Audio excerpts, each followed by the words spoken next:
Ooh, you are on an angle. Ooh. All right.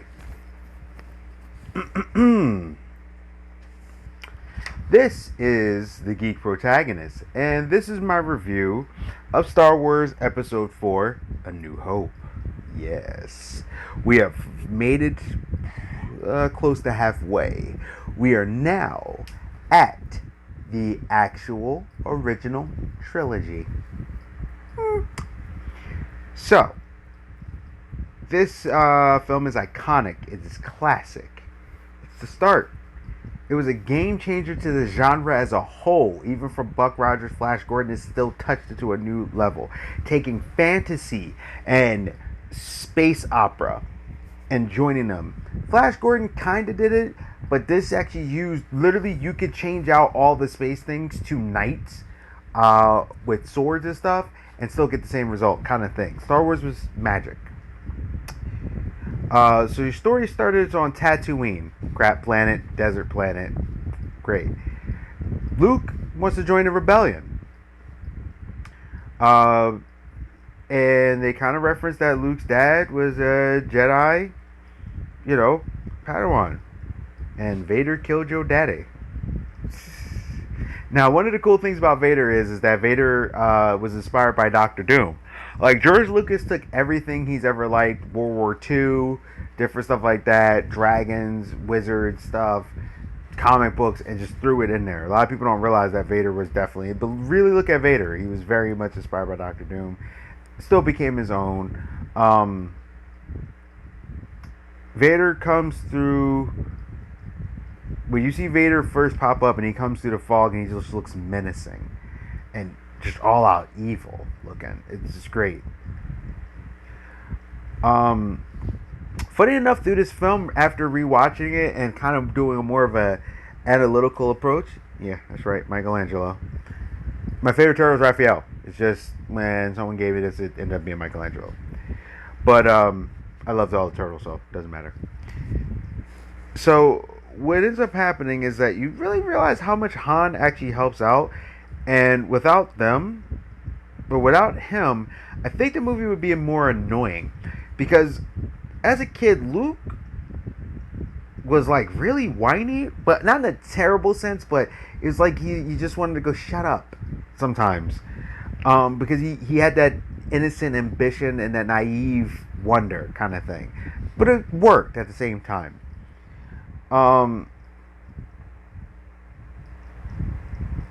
But it did kind of come off where sometimes like, wow, whine much, and you got Smuggler, and Han kind of did this, like, did the whole, like, he kind of was a good balance for it.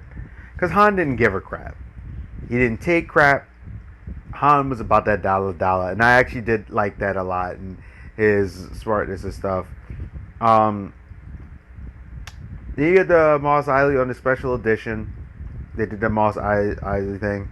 I was actually okay with it. Why? Well, Lucas said this is what he wanted to do, but he couldn't do it before. So I actually thought that was fine. Jabba was always whatever to me. But Jabba and Han Owe Me Money actually made me care more. I do get it. It was the whole thing about, you heard Jabba, he was kind of one of the looming mysteries. So when you see him, it's like, oh man, it's this ugly slug thing. But I think it still worked in a way because you saw what Jabba was in this situation. Like, I get the surprise, but it actually didn't bother me because it was like, okay, this dude was doing this, and this was something he literally said he originally had in the original script. So, because he didn't want Jabba to be a surprise. It's just the way it worked out. He's like, all right, well, fine, let's make Jabba a surprise. I will say, original Han pops him on a DL on the table. Now, we're talking about the Greedo thing. Now, Greedo shoots first, and that's just a no. Certain things I'm just not fixing, and I know Lucas tried to say something. No, Han shoots first. That's just the way it is. You're not going to slap us in the face. Han shoots first. Solo said Han shoots first. So, no, George, you're not going to do that. That's part of his redemption arc. So, once again, Han shoots first.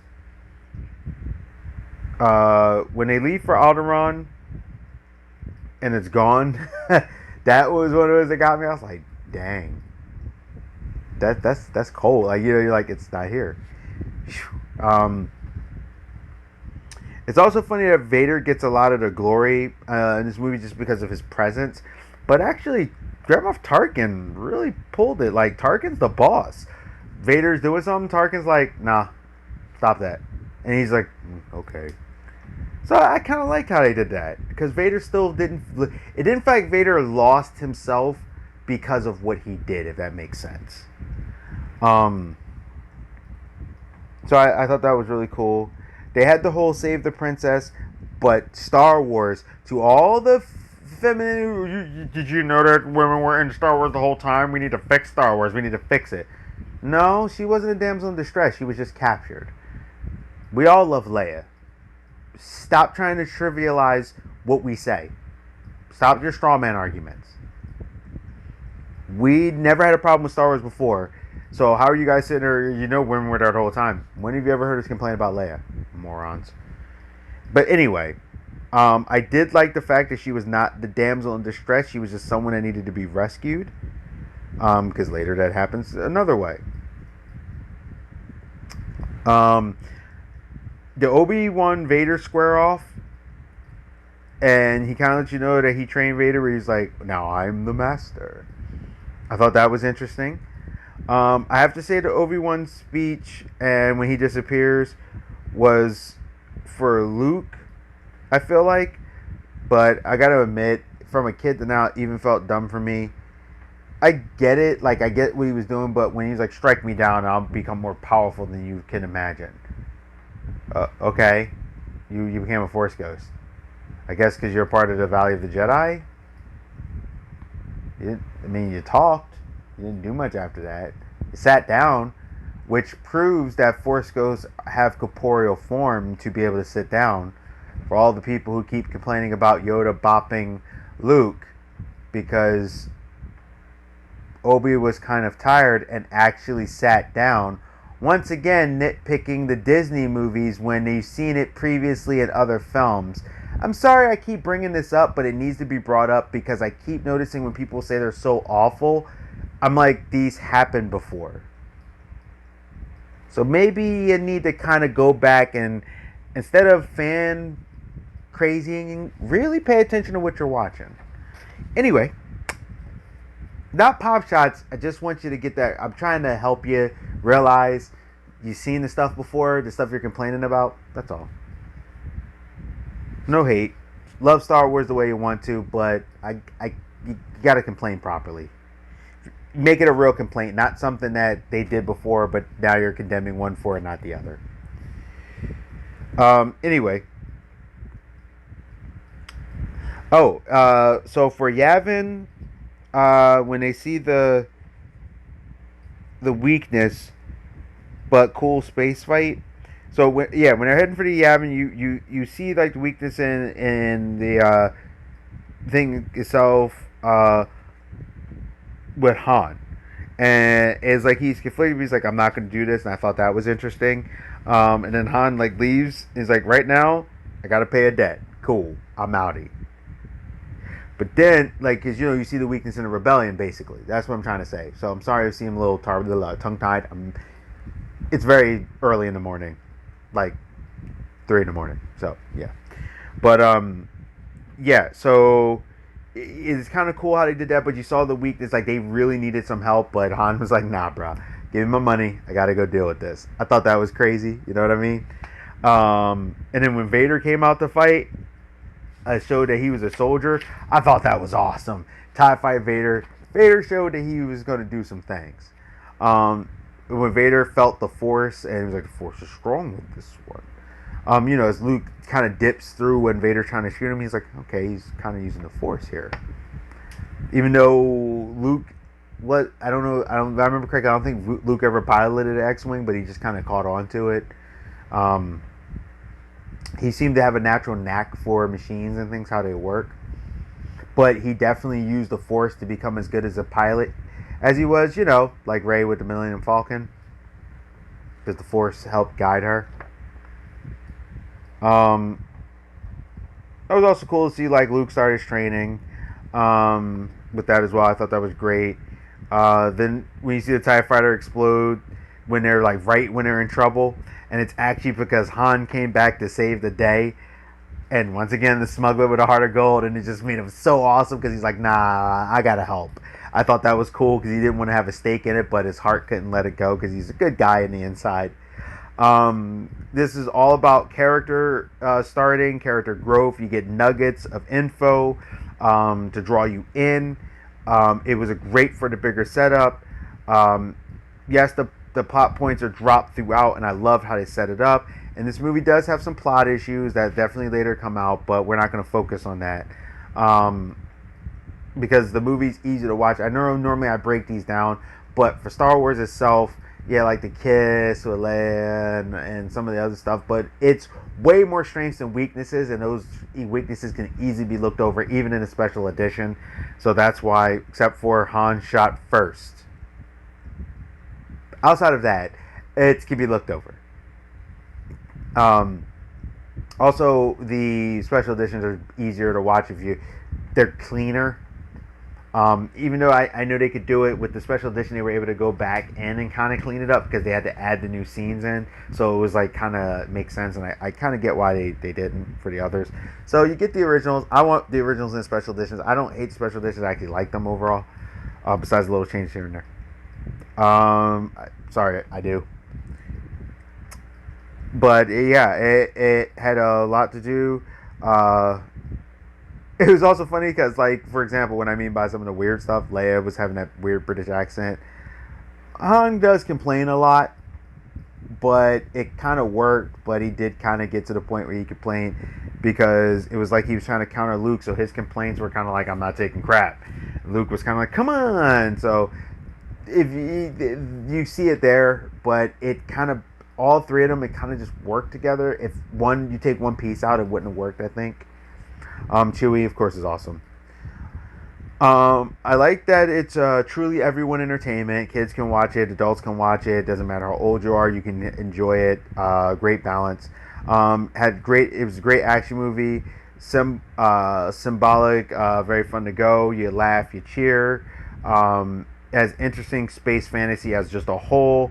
It speaks to us on a visual level. You can relate to someone with this series if you really give it a chance.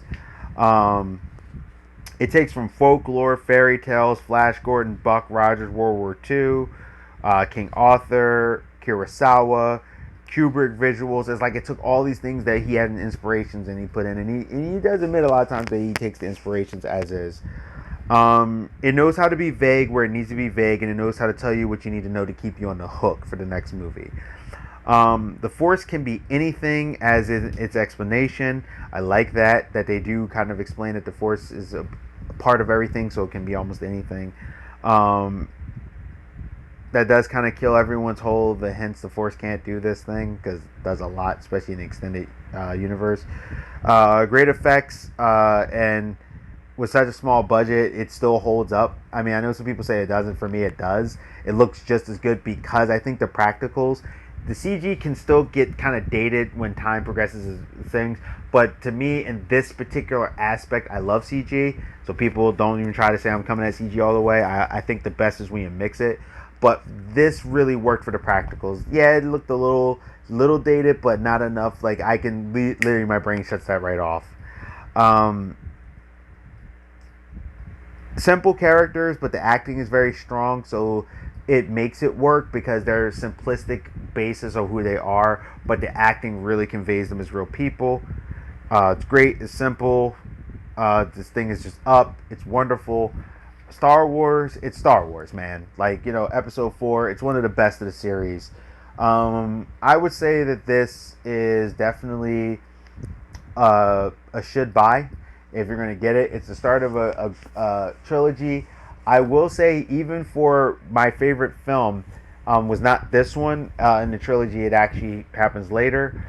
Even to the ones that become later before my favorite thing of Star Wars, and I will reference every time, hey, this at this time was my favorite, at this particular time, because it's changed throughout the years. I actually have a new favorite thing as my favorite number one Star Wars thing. Rebels is pretty much number 2, but it's even with the other. I would say they're like right here. So Rebels may be number 3, give or take. And yeah, so right now, from my mindset, Rebels is even number.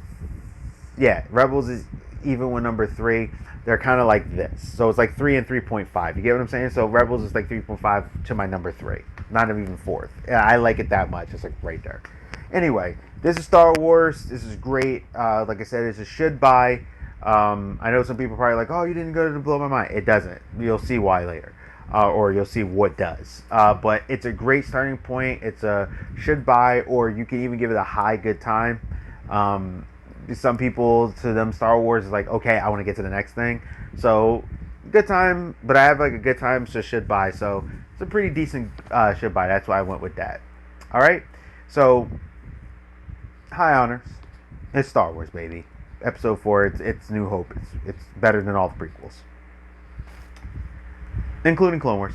So this is the Geek Protagonist. I want you to stay safe, stay healthy, stay real, and I will see you in the next one, because I found out something's not canon, and it is a surprise for you, because I had to deal with it. So do you. All right, see you next time. Hey, thank you for visiting my channel. This is the Geek Protagonist. Please like, comment, subscribe, and share. Please, it'll really help me out in the channel if you actually share these videos. If you like what I'm doing, please hit that bell notification. Hit it, click. This way you won't miss any of my videos. Also, there's a thing on there that says personal and all. Hit the all. This way you'll get them every time for the notifications. I'm trying to, grow, trying to do commentary about what's going on. And I want to thank you again. Stay safe, stay healthy, stay real. This is the Geek Protagonist. I'm out, and I'll see you.